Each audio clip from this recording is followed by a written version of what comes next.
Las ciudades, sus entornos y nuestro hogar. Cómo conservar su identidad y patrimonio adaptándonos a la modernización. Diferentes miradas para entender la realidad y los desafíos del mercado inmobiliario más allá de los ladrillos.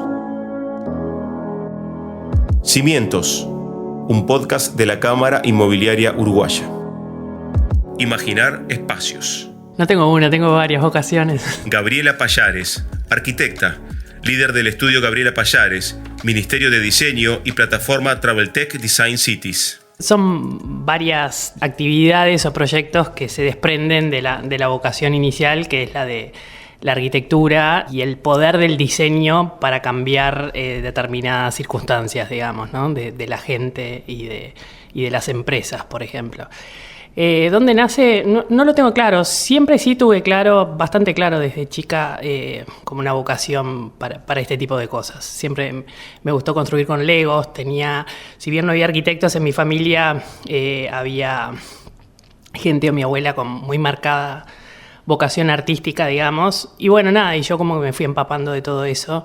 También me gustaba mucho la geografía y los viajes, entonces siempre estuve como muy volcada al estudio de temas de qué pasaba afuera. Siempre lo incorporé desde los primeros trabajos míos. Siempre me gustó saber qué pasaba en otras latitudes. Estoy hablando en épocas que no había internet, digamos, que llevaba un poco más investigar todo eso. Me acuerdo que cuando empecé a trabajar en el primer año de facultad, con mi primer sueldo me compré un anuario de diseño japonés, que es como que me duró toda la carrera de referencia.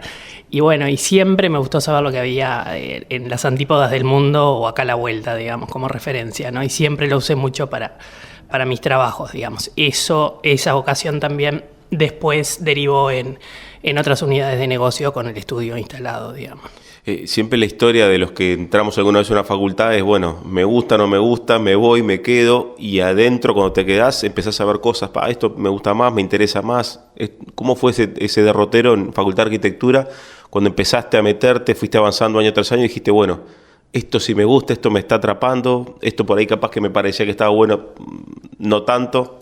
Creo que al final la arquitectura se resume en ser un gran coordinador de trabajos, de disciplinas y de equipos, de gente justamente capacitada en distintas áreas, digamos, ¿no? Mucho más hoy que cuando nosotros hicimos facultad, digamos, ¿no? Y un poco, no es que tenés que dominar esas disciplinas, es como que dicen que uno no tiene que saber todo, sino tener el teléfono del que sabe, digamos, ¿no? Pero bueno, también tenés que saber el alcance que le das al proyecto y quiénes tienen que intervenir en forma especializada. A mí de repente siempre me gustó más la parte esa justo de investigación y de proyecto, más que la de obra, pero la realidad es que disfruto mucho también tener toda esa, al ser independiente también, necesaria e indefectiblemente tenés que estar un poco en todas las áreas del proyecto, con el cliente, con el proyecto, con la parte de diseño, justamente con los asesores y con la obra también, ¿no? Así que así lo hice durante toda la trayectoria. Sos arquitecta, tenés tu estudio, pero también creaste el blog del Ministerio del Diseño y Design Cities. ¿Cómo se da esa beta de comunicación y divulgación? Bueno, eso se dio justamente por eso, por tener algunas otras inquietudes que más en la parte de investigación, que en algún punto me puso en el lugar indicado, en el momento correcto. Fue en algún momento de algo relacionado al patrimonio, que bueno, que me interesó dar, no sé si una opinión o algo. Yo el blog, a ver, siempre fui un poco early adopter de algunas cosas que había. Estoy hablando hace 10 años, no había tantos blogs ni nada de eso. Y dije, bueno, me acuerdo me había abierto una cuenta en WordPress y no la había usado, pero en algún punto hice un viaje a Europa, como que fui a la Feria de Milán y fui a otras ciudades y todo eso. Volví con un volumen importante de información, digamos, y lo empecé a volcar ahí. Y bueno, y empezó a tener como cierta trascendencia. Un día me llamaron de un canal para dar una opinión, fui y di la opinión, me invitaron a que me quedara con una columna estable y eso derivó que, bueno, del Canal 4 pasé al Observador, de televisión a televisión digital, a radio, a otros medios de comunicación. Hoy estoy como columnista estable en la revista Galería de búsqueda, pasé a otros medios internacionales, o sea que fue como un derrotero de mucho aprendizaje de temas de comunicación escrita hablada, de cámaras, un montón de cosas que bueno, que uno que no es del palo del periodismo necesariamente tuve que absorber. También cuando tuve que tomar decisiones de dejar de que fuera un hobby y que pasara a ser algo profesionalizado. Entonces, bueno, contratamos al mejor estudio de diseño gráfico que entiendo que hay acá para la parte de imagen. Yo me hice varios cursos y seminarios de la parte de periodismo para darle como el mejor estándar. Además, si hay algo que me enorgullejo de haber logrado con eso es el nivel y la variedad de audiencia que tenemos. Desde arquitectos ganadores de premio Pritzker hasta periodistas de agencias internacionales, embajadores, empresarios, gente de industrias creativas.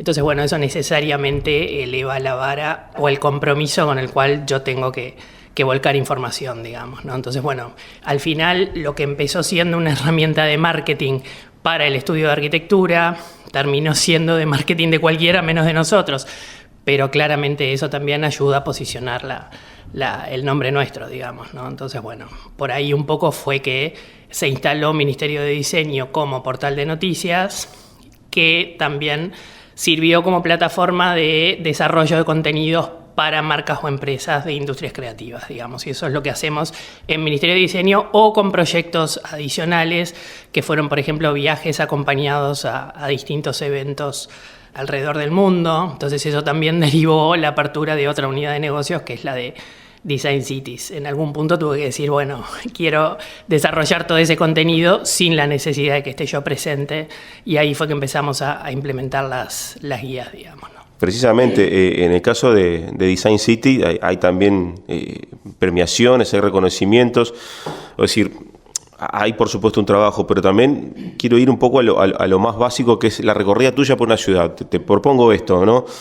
Pensar en una que quieras conocer y que todavía no visitaste. Sí. Vas ahí, ¿cómo ordenás esa información para después transmitirla? ¿Cómo es ese proceso? Sí.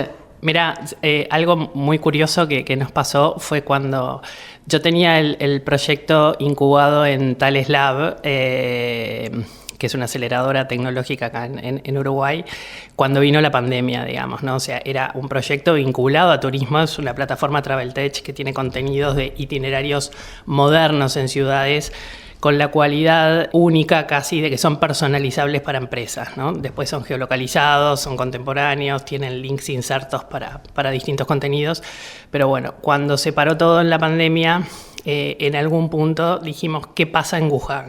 Entonces empezamos a investigar Wuhan y bueno, y nos dio que había un montón de cosas interesantes en Wuhan que iban mucho más allá de lo que se estaba difundiendo en el momento. Y pusimos la lupa a eso con la complejidad enorme de que Google Maps no está del todo operativo en Wuhan. O sea, vos tirás una dirección y te sale en el medio de un río, ponele. Y bueno, hicimos todo ese recorrido y fue avalado por el cónsul uruguayo en China, el de China en Uruguay y una periodista del South Morning Post, como que revisaron la guía de punta a punta y dijeron que estaba perfecta, digamos, ¿no? Entonces, eso nos dio como que dijimos, bueno, si lo podemos hacer en Wuhan, lo podemos hacer en cualquier lado. Y realmente nos dio como un balance de... Por lo general es lo que tratamos de hacer. Primero, no repetir más de lo mismo de lo que haya en todas las ciudades en guías turísticas habituales, y buscar la beta más contemporánea, digamos, de cosas que suceden de los 90 en adelante o que si son antiguas tengan un valor agregado adicional o un uso diferencial del lugar. Y bueno, y lo hacemos como con un mix de arquitectura, hotelería boutique, retail, restaurantes, mercados, espacios culturales, galerías de arte y ese tipo de cosas. Entonces, con ese mix y toda esa prestación tecnológica, digamos, es lo que las hace poderosas en cuanto a herramienta de divulgación de lugares, digamos. Son totalmente accesibles por cualquiera que tenga un smartphone, se pueden traducir a cualquier idioma, se pueden brandear y personalizar para empresas, y se les puede insertar desde entrevistas, renders, recorridos y todo lo demás, ¿no? Entonces, bueno, eso fue lo que aparentemente reconocieron los premios esos internacionales, ¿no? Ahora, si vas vos a una ciudad, Sí. por ejemplo, Sí. te digo, Gabriel, elegí una ciudad que no conozcas, Sí. vas con el bolsito, con Sí. la libreta, con el celular, Sí. y ¿por dónde empezás? Bueno, algo que siempre quiero hacer es perderme en la ciudad sin ninguna investigación previa, onda intuitivo, y nunca lo logro. Siempre me tienta más poder investigar algo, aunque sea un mínimo básico. pero sí investigo lo básico turístico para de repente evitarlo y tratar de buscar otras cosas como en otras dimensiones de la ciudad, digamos, ¿no? Siempre trato de ver de repente o talleres o locales o casas museo, lo que sea que no estén tan visibles. Trato de contactar con gente local para que me recomiende lugares y eso que sean accesibles o que den algo de la cultura local, pero con otra visión de las cosas. Trato de enfocarme en cosas recién inauguradas, que tengan como un componente de innovación atractivo.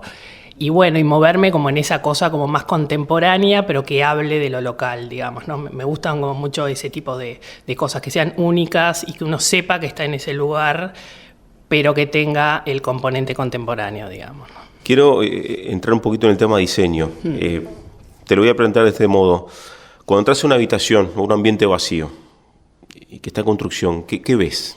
Veo posibilidades, ya sea que uno entre justamente a un espacio vacío o cuando entras a esos lugares que están onda de ruidos o que hace 30 años que nadie los usa y que son como un desafío enorme. Debe ser algo así como cuando un cirujano plástico mira una cara que tiene que trabajarla, ¿no?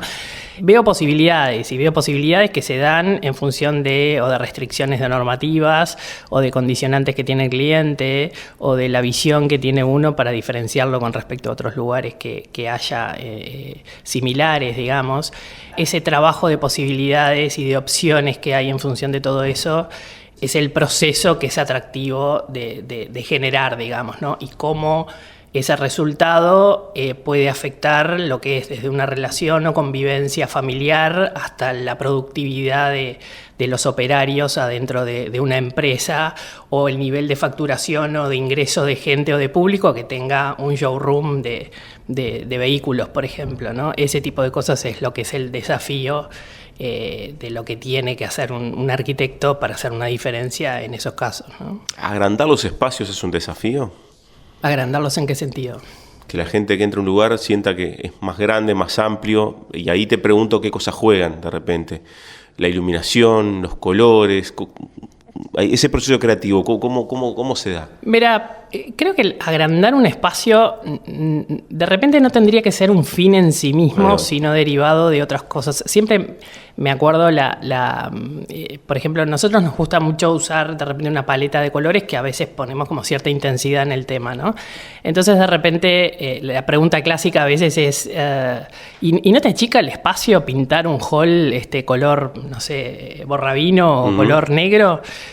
Y sí, lo achica, pero ¿cuánto de lo que te achica pierde con respecto a lo que gana en carácter o personalidad o diferenciación, digamos? La parte fácil sería pintártelo de blanco o de beige y te parece más grande y estamos todos contentos. Y listo.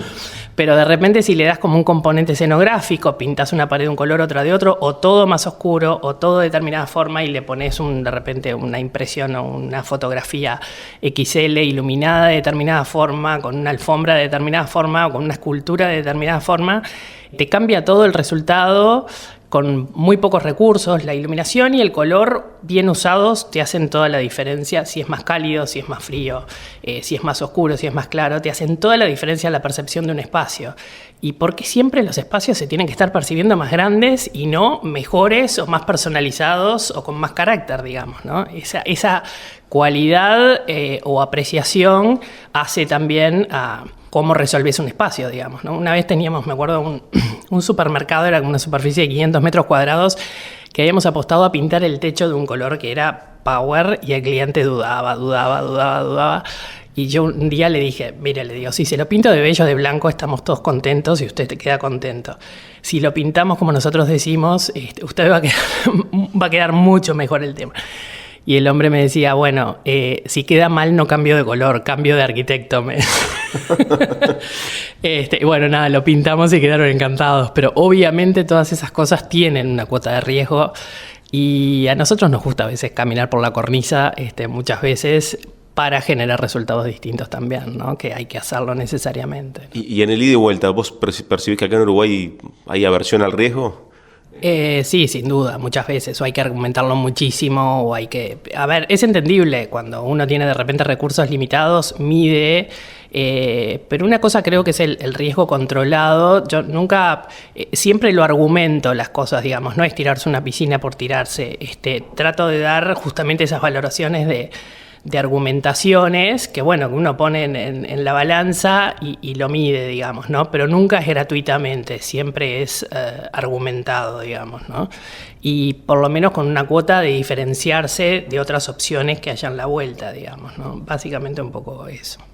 ¿Cuáles son las tendencias de diseño actuales que vos decís, bueno, hoy en día las cosas van por este lado? A mí me hace gracia por el tema de las tendencias, y mira que estudio mucho el tema de tendencias, pero en algún punto me parecen como estudiar el horóscopo, más o menos. Hay un punto que es las tendencias de moda o de diseño de interiores o lo que sea, son tan amplias como uno se quiera anclar de lo que quiera y siempre le encontrás el punto de unión con lo que estás manejando, digamos, ¿no? También hay que tener cuidado con eso, porque lo que son las tendencias también, hay un punto que de repente uno las puede querer seguir para de repente tener determinada reconocimiento, digamos, pero también hay un punto que te tenés que diferenciar para que no sea lo mismo una casa hecha en Málaga que en Perú, que en Finlandia, que en Uruguay, digamos, ¿no? Que muchas veces pasa, ¿no? Entonces, está bueno tratar de construir como ese valor agregado o esa identidad, pero en función de algo que tenga como una lectura contemporánea, ¿no? Hay una frase que a mí me gusta mucho, es una filosofía que la estableció Raymond Loewy, que es el diseñador de la botella de Coca-Cola, es un diseñador industrial americano del siglo pasado. De la botella clásica. De la botella clásica de Coca-Cola, o sea, es un diseñador muy fuerte americano, el que diseñó el logo de Shell y todas esas cosas, que tenía una teoría que se llama la teoría Maya. La teoría Maya es un acrónimo de una frase en inglés que se llama Most Advanced Yet Acquainted, quiere decir... Un objeto es exitoso cuando tiene el componente suficiente necesario de innovación para justamente ser fuera de lo común, pero no tanto que lo separe de lo que tú tenés reconocido culturalmente, digamos, ¿no? O sea, las cosas que tienen suficiente componente de innovación, pero no tienen ese reconocimiento cultural histórico, entonces no se anclan en la gente y no tienen ese reconocimiento. Y las cosas que tienen ese componente histórico, pero no tienen el suficiente componente de innovación, entonces no son nada nuevo, digamos, ¿no? Entonces no tienen éxito. Los objetos, servicios o productos que oscilan en esa brecha intermedia de esos dos conceptos entre lo nuevo y lo reconocido culturalmente son los que tienen éxito porque arrastran esas dos cosas en el inconsciente de la gente, digamos, ¿no?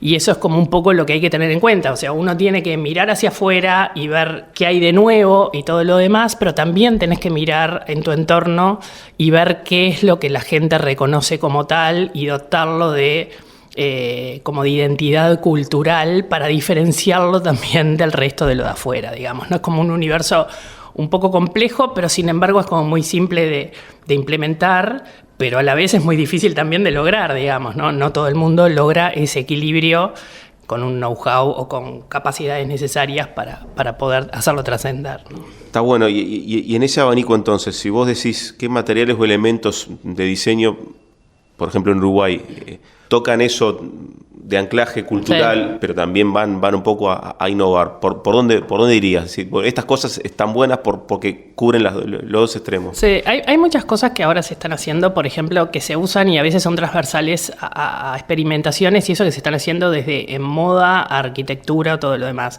El tema del tratamiento de los biomateriales o de los materiales en base a organismos vivos.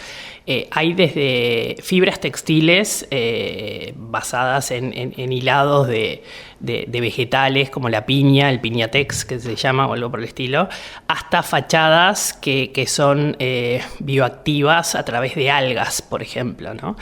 Todo el tema de la impresión 3D, también válida para moda, también válida para arquitectura. Ya hay hasta casas, o sea, distintos modelos o empresas que se dedican a imprimir en 3D con hormigón. Casas en Chile hay una empresa que lo hace, son como grúas gigantes que se van moviendo y van imprimiendo el plano de una casa en 3D, digamos, ¿no? Lo cual genera desde tiempos hasta formatos distintos y modelos de negocio diferentes de comercializar una vivienda y de vivirlas también, ¿no? Entonces, bueno, todas esas cosas, desde los temas de, bueno, después temas de lo que es la programación y los softwares que se usan desde cuestiones con inteligencia artificial ahora a modelos BIM y todo lo demás que se usan para generar esos proyectos, también están cambiando un poco lo que es la interrelación justamente de todos los actores que tienen que intervenir a nivel de especialización en un proyecto de arquitectura, digamos, ¿no?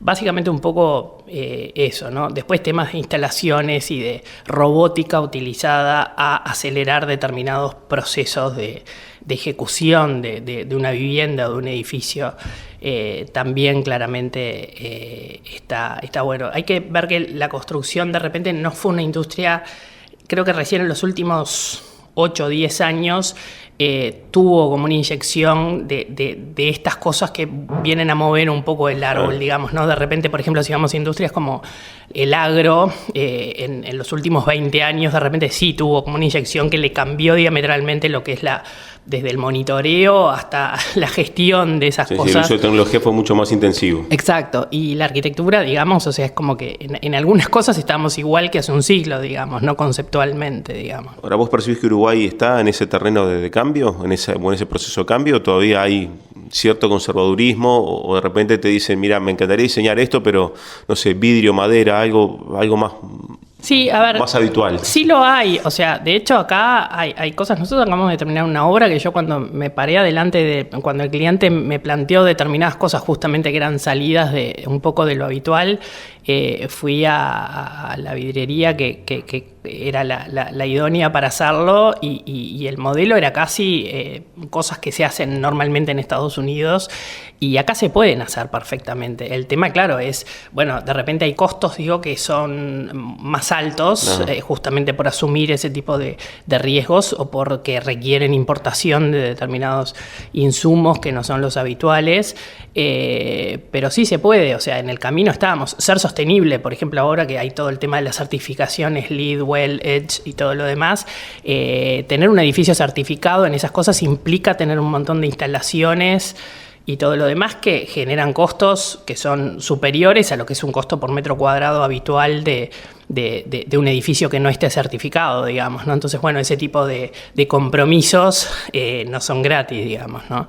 Entonces, bueno, hay que balancear ahí ecuaciones financieras con realmente compromisos que tengan las empresas o los particulares para diferenciarse de la competencia, digamos, ¿no? Vos justamente hablabas de este tema de los costos, ¿no? Ahora, si te lo llevo a una cuestión más mínima, por ejemplo, una familia en un hogar que quiere innovar en diseño, ¿hay en Uruguay posibilidades o también puede estar esa dificultad? Sí, hay, por supuesto que hay posibilidades, pero la realidad es que eso que te digo, o sea, poner un vidrio doble en una abertura sale más caro que poner un vidrio simple, digamos, o sea, desde esa mínima intervención a otras cosas, también tenés otras tecnologías que también te optimizan determinadas cosas como la mano de obra o ese tipo de cosas, como la industria de la madera, que ahora también hay ejemplos de casas que se están haciendo como con tecnologías que te arman la casa casi como si fuera un mecano, entonces, bueno, tenés una casa terminada, hecha en un tiempo muy menor y con determinadas prestaciones que no la tiene una construcción tradicional, digamos, ¿no? Entonces,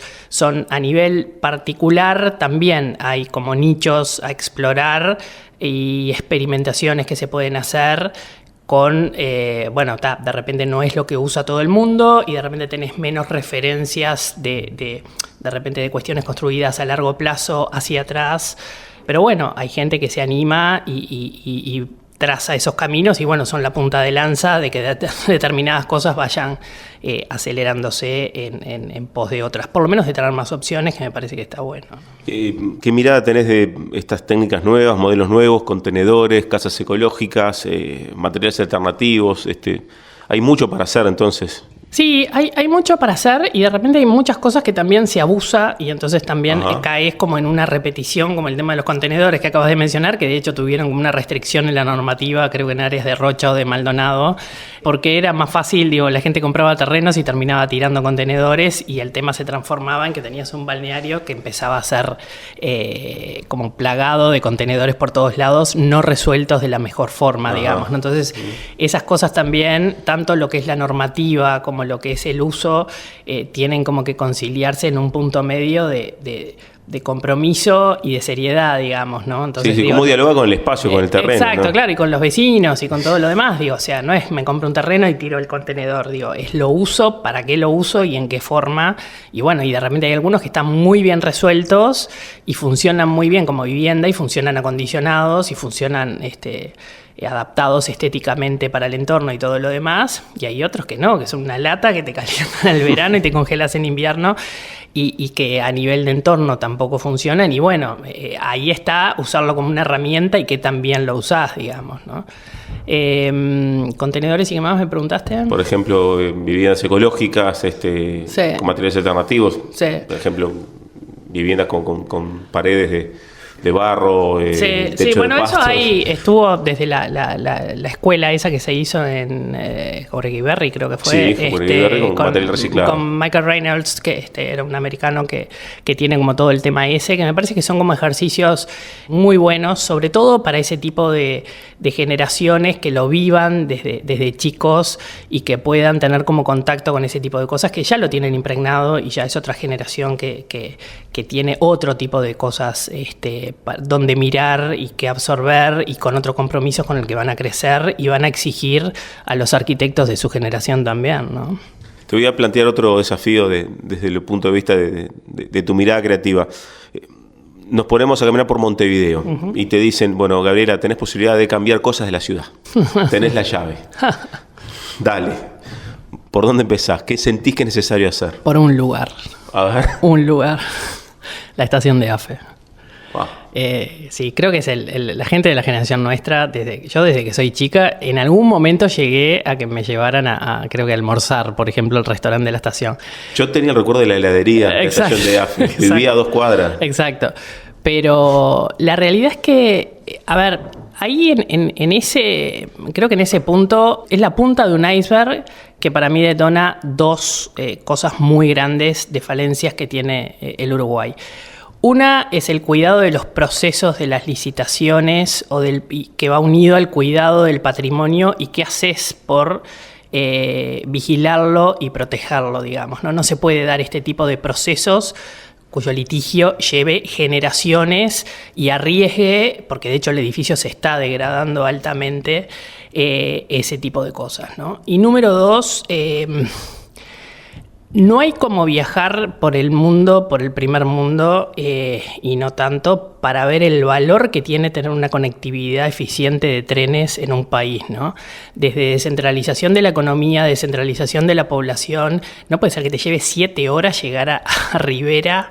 O sea, vos podrías llegar en 2-3 horas a Rivera, y qué te generaría a nivel de consumo de país, de economía y de cuestiones comerciales o de vínculos y de todo eso, tener una buena conectividad en un país. O sea, no lo tenemos asumido, pero lo vivimos cuando podemos tener la oportunidad de ir afuera y te das cuenta. Yo estuve en Japón hace un par de meses y te recorres todo el país en 2 horas. Ponele que no tengas el Shinkansen o el tren bala para hacerlo, pero con una red de trenes eficiente, tú podrías reducir a la mitad el tiempo que llevas, y entonces de repente hay gente que podría, por el tiempo que ahora venís de Ciudad de la Costa a Montevideo, podrías venir desde Mercedes o desde, no sé, desde la mitad del sur del país a Montevideo a trabajar y volver, digamos, ¿no? Entonces, ¿qué te genera eso en distribución de población y de posibilidades en el país, y no solo centralizarlo en la capital, digamos, ¿no?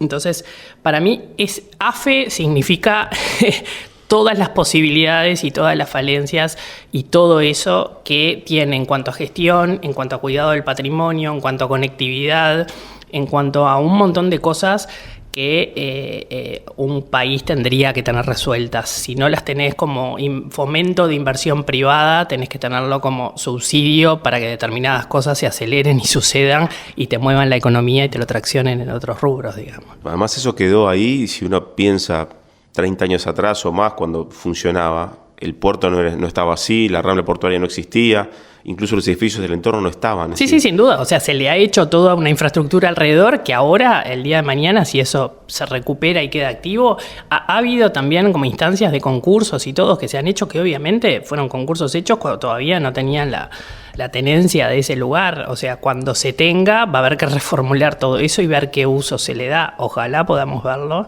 y ojalá sirva para corregir procesos a futuro, ¿no? Que eso a veces no siempre sucede y volvés a pisar la misma piedra, digo, es como increíble, ¿no? Bueno, sí, ahí es un cambio seguro. Sí.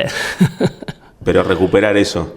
Y sí, o sea, yo creo que todos, cada vez que pasamos por ahí adelante, o sea, yo no puedo creer, o sea, es increíble, creo que nos pasa a todos, ¿no? Y van pasando las generaciones y van pasando las autoridades y nadie se pone sobre el hombro ese tema o está en un limbo que es como difícil de sortear o que lleva unos tiempos que no son los que el edificio merece, digamos, ¿no? Ni los que la sociedad merece para perder un bien de ese calibre, digamos. Gabriela, como conclusiones, si te pido una definición de la identidad urbana de Montevideo, ¿qué decís? Montevideo tiene, de vuelta, aún sin viajar y viajando, te das cuenta que la identidad que tiene a nivel de arquitectura Montevideo no es la de cualquier ciudad, ¿no? Y eso está vinculado, arraigado, creo, a haber sido un destino de colonia, pero alejado de del centro del poder de decisión, digamos, ¿no? Entonces las líneas se desdibujaban o llegaban más tarde o todo lo demás, entonces iba generando como determinadas mezclas y eclecticismos y superposiciones de estilos que tú en una misma cuadra en 18 de julio tenés un edificio Art Deco al lado de otro racionalista, al lado de otro de principio de la época, con otro, o sea, tenés una mezcla tal de arquitectura que es como si fuera un catálogo que te va... es como un palimpsesto, ¿viste? Que te va como, sí, como sorteando todos los niveles de estilos, que te habla mucho de la cultura y de cómo se fue implantando cada estilo y por qué y con cuánta demora con respecto a lo que iba sucediendo en Europa o todo lo demás, ¿no? Entonces todo eso tendría incluso que poder capitalizarse en circuitos y todo lo demás mucho más visibles o mucho más ordenados y mucho más cuidados también en un montón de cosas. Lo hay y las oficinas de patrimonio trabajan mucho para eso. Pero a veces son varias oficinas trabajando en paralelo y no coordinadas. Entonces, bueno, a veces pasan las cosas que pasan. Pero la identidad, en cuanto a identidad urbana, sí, por supuesto que la hay. Y sí, casi todo está formando parte de un casco histórico antiguo que perdió un poco ahora la efervescencia y la población que le da vida a ese tipo de lugares, digamos. Entonces, para que no se te vengan abajo, también implican toda una gestión que hay que cuidar, porque tenés toda una población que te va migrando hacia el este o hacia las afueras o hacia la periferia, y tenés un casco histórico con toda la infraestructura dotada y e inserta en él, que la estás perdiendo o la estás desperdiciando, digamos, ¿no? Entonces también los estímulos para hacer que la gente vuelva allí, para que se mantenga ese casco histórico en condiciones y no lo pierdas, para generar comunidades o lugares con vibras que sean atractivas desde turísticamente hasta comercialmente, es todo un desafío. Hay ahora varios grupos que están actuando a nivel de Ciudad Vieja, como con vocación de ser polos, digamos, de cosas más de usos mixtos, digamos, como se dan ahora. Y bueno, y será algo que bueno, que de repente de acá a 10 años podamos ver qué efecto tiene esos proyectos alineados, digamos, ¿no? Y para no quedarnos en Montevideo, ¿en el resto del país ves que hay más homogeneidad en esa identidad urbana o empiezan a cambiar? Hay ciudades como Punta del Este que ya es otra cosa, en Paysandú es una torre enorme, sí, en una ciudad que es baja. Sí, sí. ¿Cómo lo ves?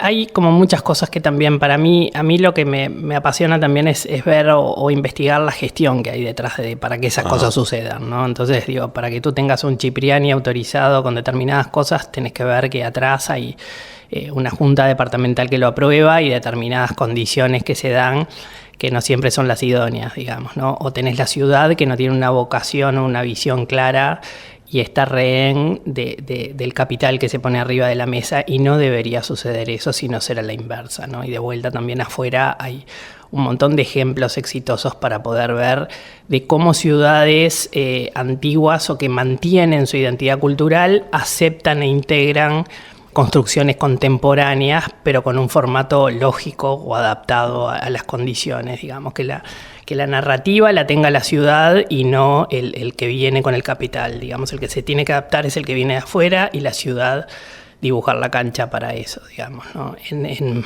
Paysandú pasa un poco lo mismo, o sea, de repente tenés ese tipo de cosas como muy puntuales que suceden, pero hay que ver por qué o para qué. Es como cuando viene un mundial de fútbol, por ejemplo, y se tiene que hacer obra de infraestructura o de edificios o lo que sea, más allá del evento puntual para el cual se hacen, a veces hay que ver cuánto drena a la población y cuánto le queda de valor agregado para el día a día y cuánto te mejora la calidad de vida de los residentes, digamos, ¿no? Entonces uno va a veces, ¿viste? Cuando vas a Europa o a algunos lados que te das cuenta que hubo un mundial, una olimpiada, por lo bien que funcionan los trenes, los subtes, la limpia que está la ciudad y cómo mejora toda la infraestructura de la ciudad. Bueno, eso es lo que drena de calidad de vida para los turistas o los residentes en el a posteriori, digamos. Pero si tú pones un estadio en una ciudad que ni siquiera tiene un equipo de fútbol, es realmente tirar la plata, ¿no? Entonces, esa calibración de cómo se organizan y gestionan los fondos, ya sean de la FIFA, del BID, de la ciudad o de lo que sea,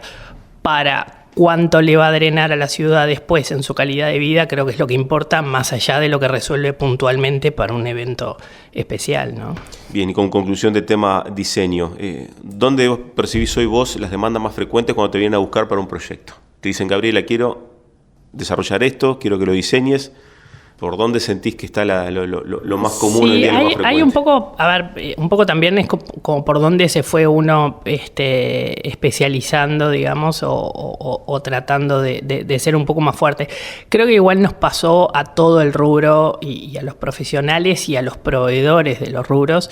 Creo que haber sido de los pocos que durante la pandemia y después de la pandemia se desbordó el tema en demanda mal. O sea, se sumó toda la expansión que está habiendo de construcción nueva o de movilidad de hábitats hacia el este del país o hacia afuera, que eso implicó como una multiplicación exponencial de obra nueva o de reformas que hay en ese sentido. Pero no es algo que pasa acá, pasa en otros lados, porque yo he hablado mucho con gente en otros países de Latinoamérica y de Europa, y es un fenómeno casi general, el de la altísima demanda que hay de servicios, sobre todo de interiorismo o de espacios exteriores o de obra nueva en las afueras o en las periferias de las ciudades, que han hecho que todo lo que son los estudios de arquitectura, decoración y proveedores afines tengan una agenda que está totalmente desbordada, digamos, ¿no? Entonces, bueno, por un lado está bueno porque eso significa una renovación y todo lo demás, pero por otro lado es como que no empezás a tener demoras en cumplimientos o lo que sea, que es complicado de gestionar, y ahí es donde también está un poco el desafío, la habilidad para ir creciendo en la dimensión o en el formato que uno quiere, digamos, ¿no? A todo el mundo le interesa tener 50 operarios, 50 empleados, porque tampoco los hay, digamos, ¿no? Claro. Capacitados y todo lo demás. Entonces tenés que ver qué haces, de qué forma, con lo mejor. Uno dice que la dimensión de lo que uno es qué hace con lo que tiene, digamos, ¿no? Entonces, bueno, ahí es donde uno hace la diferencia y vas aprendiendo siempre y vas corriendo riesgos siempre y vas aprendiendo siempre de esas cosas y de esos desafíos, ¿no? Pero creo que un poco la tendencia ha sido esa después de la pandemia en cuanto a demanda sobre todo a nivel residencial, de obra nueva y de reformas y de esa vinculación con los espacios exteriores. Pero también la parte de retail y comercial ha tenido también que moverse en ese mismo sentido y generar espacios de atención al público o de ser protagonista de determinadas áreas de servicio que también se están corriendo a la periferia, digamos, ¿no? Entonces, bueno, en ese sentido también hay que contemplar ese tipo de demandas. ¿Y ahí todos tienen claro qué es lo que quieren o ahí entra el proceso creativo de decir, bueno, mira, vamos por acá? Lo que pasa que, a ver, tenés las empresas que se dividen en dos, de repente las que tenés como cierta libertad o cierta condicionantes, digamos, del cliente que ya sabe un poco lo que quiere, lo que necesita. Tenés después las que son internacionales, que se rigen por normativas o manuales corporativos que hay que aplicar con más o menos licencias o tolerancias. Y después tenés los particulares que de repente, bueno, aprovechan una mudanza u otro tipo de formato de vida más entre medianeras, urbana, a una un poco más expandida y tratan, bueno, de tomarlo como otra etapa y de renovarse en ese tipo de cosas. Entonces, bueno, vas como conciliando un poco las necesidades de cada uno con lo que podés ofrecer como proyecto, con las restricciones que también haya de normativas, ¿no? Gabriela, muchas gracias. Por favor, encantada. Idea y comunicación, TOT. Producción, entrevistas y locución, Daniel Rodríguez. Producción, diseño y postproducción de sonido, Martín Rodríguez Lista y Quique Martínez Marchese. Cimientos es un podcast de la Cámara Inmobiliaria Uruguaya.